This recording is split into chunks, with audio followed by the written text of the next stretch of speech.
to me, Dark One.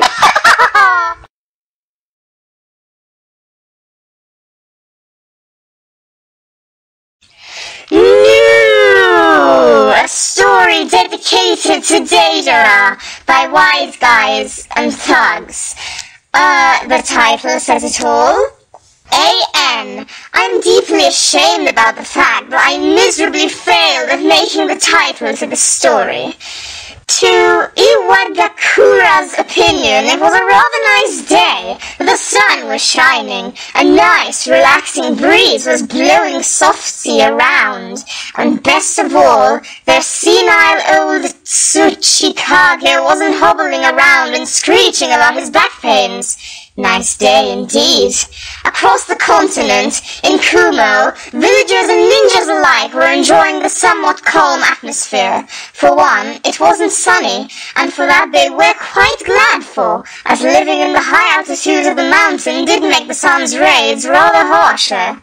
Yes, very nice day. Unfortunately, my dear readers, the story is not about the happy days in Aiwa, or the weirdly happy residents in Kumo, nor is it even about the intense battle going on in Suma between the S-class criminal Deidara and the 5th Kazekage, Gara. Oh wait, it is about that. My deepest apologies, faithful audience. I do find that in my current crazed state of mind does mildly affect my writing and inner sanity of currently mentally deranged authoress. Shut up! You're going to affect the readers with your rambling. Dear me, I am very much sorry. Désolé. Gomenasai. Dewy inner sanity shoves authoress into closet. Sorry, dude. I'll continue from here. So, Gara dodges the explosives Clay's tat. Deidara Tarahu's he sends out the Lolsans and why are you typing like that?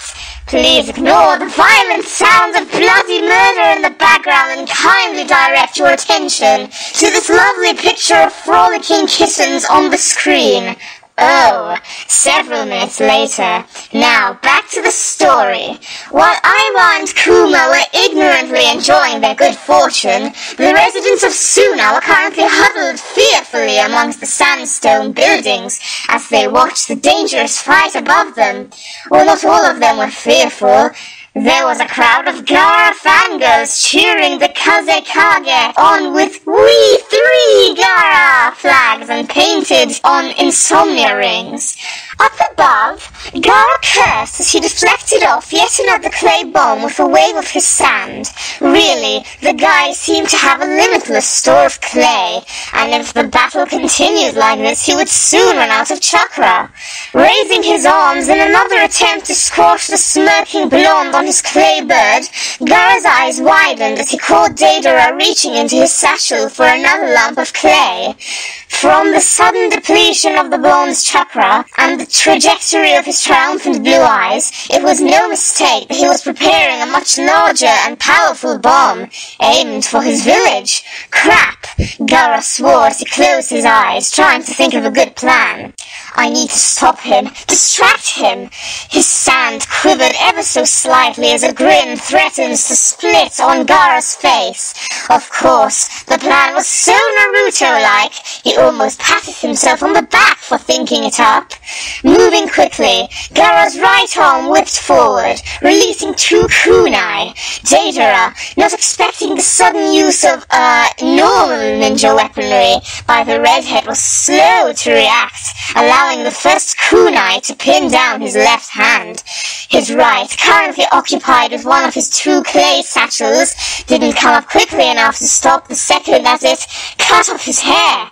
Cut off his hair!